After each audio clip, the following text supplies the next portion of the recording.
everyone. So we're starting with some modeling chocolate, orange, brown, and black fondant. We've got a spaghetti stick, and we've got some Tylose glue, sugar glue, and a real nice fine point paintbrush to go with it. Some highlighters and lusters in gold, silver, a warm bronze, and a edible black luster. I've got my favorite color shapers here. These I use for so many different things, and they're going to come in very handy here. Not so much for decorating as for just moving stuff around. I always have my X-Acto and my Dresden tool, excuse me, and my bundle of cornstarch. Let's get started. So we're going to start with our kitty and our black fondant. We're just going to grab a chunk for the body and a chunk for the head. Give them just general sizes by rolling them real quick to see if you like about the proportions. Then you're going to very, very firmly in your hand to get nice seamless rolls and balls. You're going to press very firmly and roll very well. See how fast I go? Once you have a nice ball, you're going to taper down one end. You want kind of a teardrop shape. By forming your hands into kind of a V and rolling back and forth gently, you'll get that nice teardrop. I want the neck a little bit longer and narrower. I'm also going to give it a little bit of a flattening. Roll the head. This I want a little bit more oblong. I don't really like the size, so I'm going to pull some of it off. Reshape it. Make sure I like the general size, giving it a little bit of a pinch for his chin. Her chin. It's a girl. Check it again against the body. Use your spaghetti stick and you're going to measure it against the body, and you're going to use that to push down into the body, down through the neck, all the way down to the surface, and then you're going to stick the head on top. That's a little bit high, so I have to pinch a little bit of it off. Use a little bit of my sugar glue around the neck and around the top of that spaghetti stick. And she's ready to go. Now we're going to do the tail. The tail needs to sit for a little while, so we're going to get that done now, and we're going to apply it later. You're going to roll a little rope. Please don't call these sausages, people. They're not sausages. That sounds so, ugh. Call them ropes. It's a rope. A little bit of Tylose glue on the inside, and we're going to curl it almost like a little fern. There you go. Now we're going to give it just a little bit of a shape, a little bit of an S shape, and push it down at the end so that we have a nice flat spot to attach later. Onto the ears. Make another little teardrop. Use your Dresden tool to give it a little bit of an impression, a curl like a real cat ear. I'm going to cut off the bottom so it's nice and flat, so we have a nice flat surface to attach to the top of the head. Again, a little bit of sugar glue.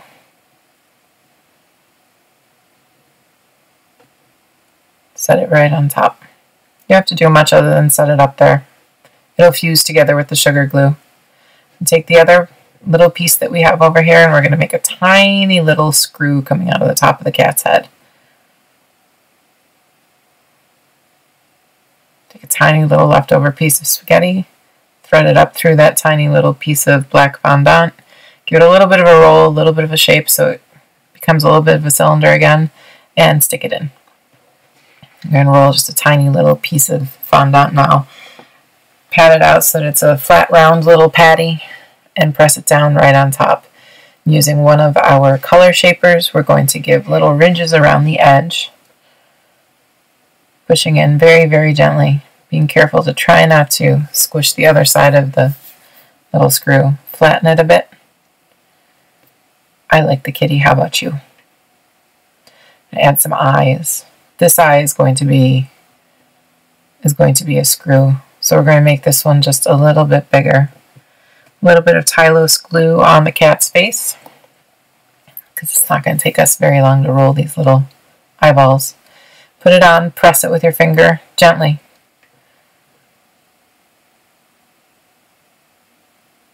Same thing with the second one. Once I put this on, I realized I didn't really like the size of the second one.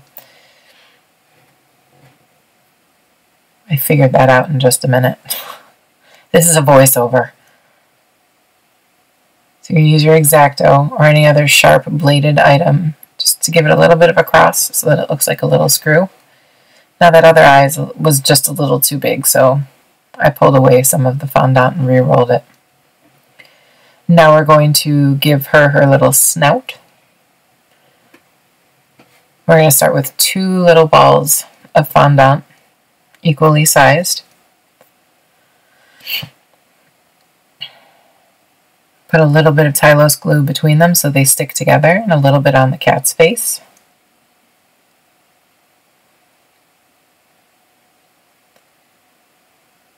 Straighten them. I give them a little bit of a push. I don't want them to sit completely out like 2 Christmas ornaments on her face. And another tiny little dot of fondant for her nose. Now we're going to move on to our pumpkins. The kitty's going to sit aside for now. Just like we did with the cat, we roll a nice little ball of fondant. And I give it a little bit of a depression so that it's not completely round. It's a little bit flatter. You can use a ball tool to get that little impression at the top where we're going to end up putting the stem. You could use your color shaper, your Dresden tool.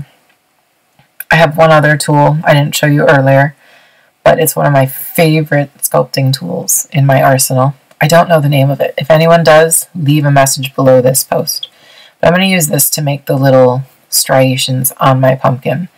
I love the shape of this blade because it curls and curves, so it naturally wants to just move around things. You don't have to drag and cut and pull and tear your fondant or modeling chocolate or gum paste.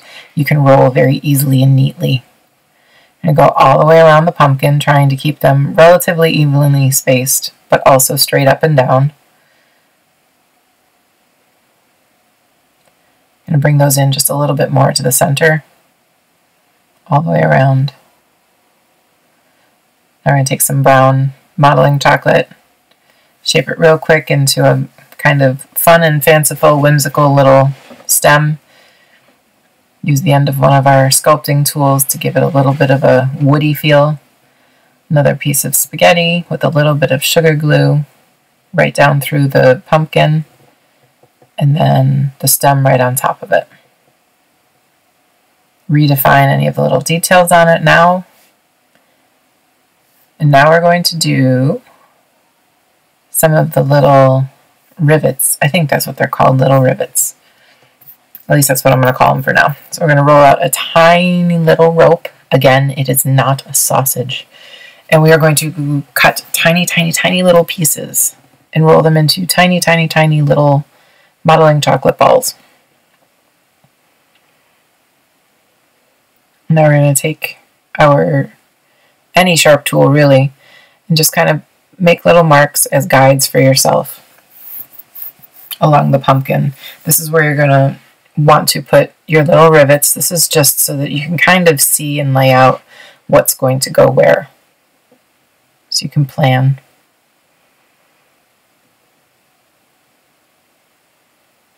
I don't like them to be completely perfect all the way around. Whoops, there goes my hand. Sorry. I like them to be a little bit offset and to look a little bit more fun rather than completely mechanical and regular. A little bit of sugar glue onto each one of these little guide dots.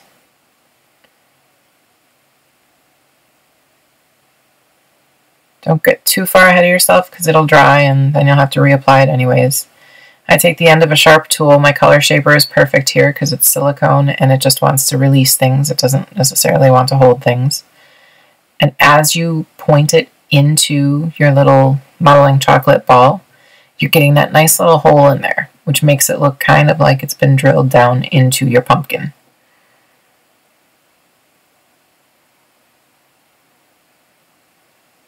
Now these are cracking just a little bit. It's because they're so small and because the modeling chocolate was starting to get a little bit dry.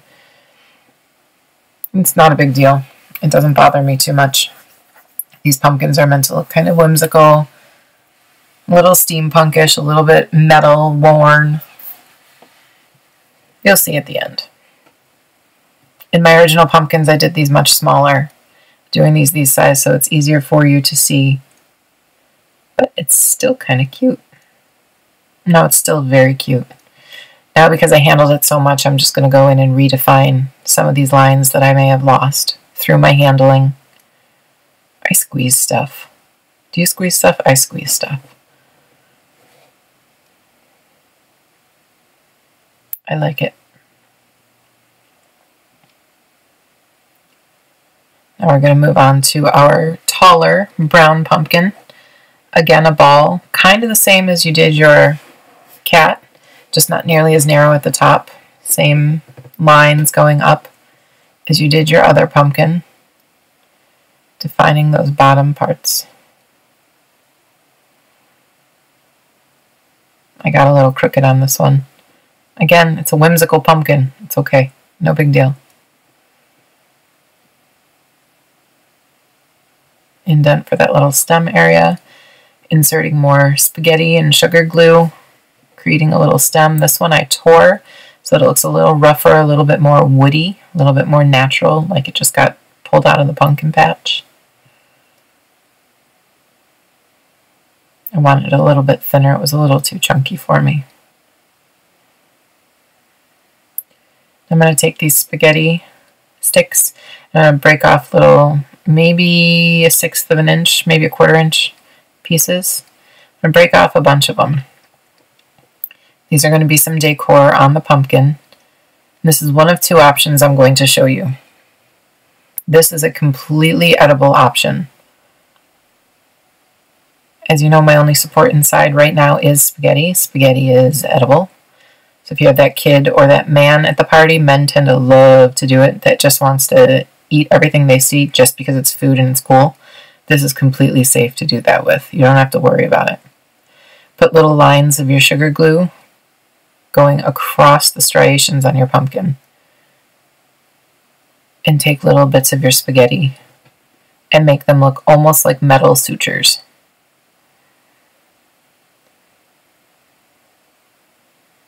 And if you make these just a little kind of offset, a little wonky cattywampus, they look really, really fun and playful and illustrative and childlike. But my favorite way of creating these little sutures is to use some floral wire. Yes, this does make it inedible.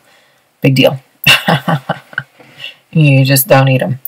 But you know what? They're super, super cool looking. I'd rather save them anyways. So I don't mind using the floral wire. Again, I'm going to cut little pieces. These are more like 1/2 inch. And then I'm going to take my wire cutters and I'm going to pinch them in the middle and hold them. And then I'm going to take my fingers, and I'm going to pull both ends back down around the pliers so that I have this little angular U-shaped piece. I'm going to go through and do this with the rest of them, and then I'm going to insert them over top. You can use your own fingers to do this, but because it's so small and so fine, you might end up kind of scratching your modeling chocolate with fingernails. Which is why I like to use my pliers for this part. And you just get a really, really good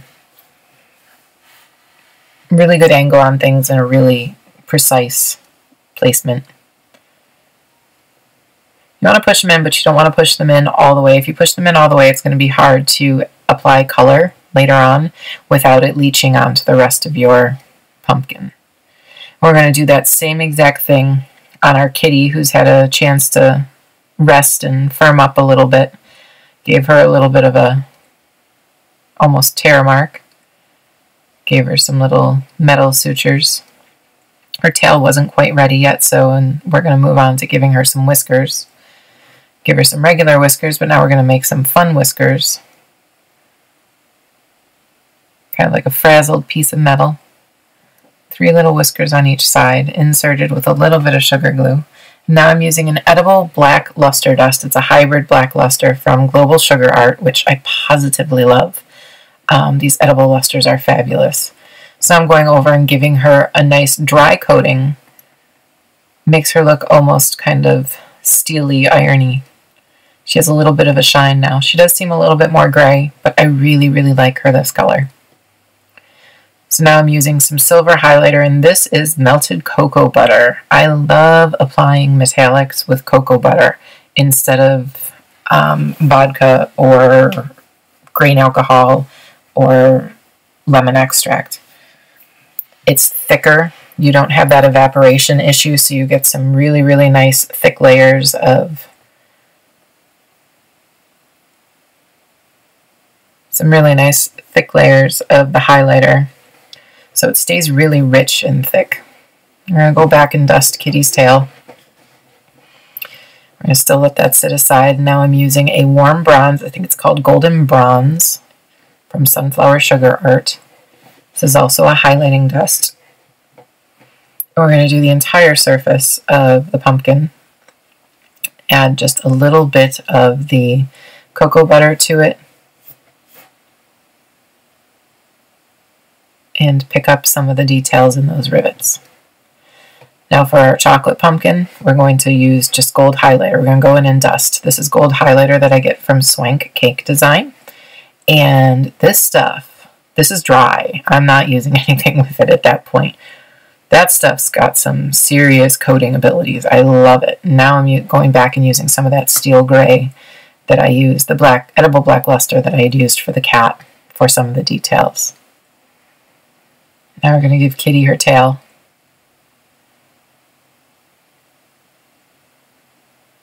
A little bit of sugar glue on the back.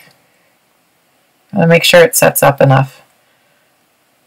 I was a little bit rushing, so mine hadn't set up as much as I normally would have liked it to. I did add some Tylos to my fondant.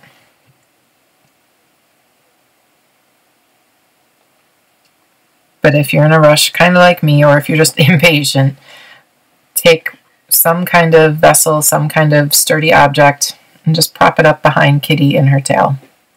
That's it, guys. Thanks for watching. What you see on my cake there is my new edible glitter. It'll be available in my Equid shop on Facebook very soon, if not already, depending on when you're watching this. So thanks for watching. You can subscribe to my channel for new videos that'll be coming out all the time. Happy caking.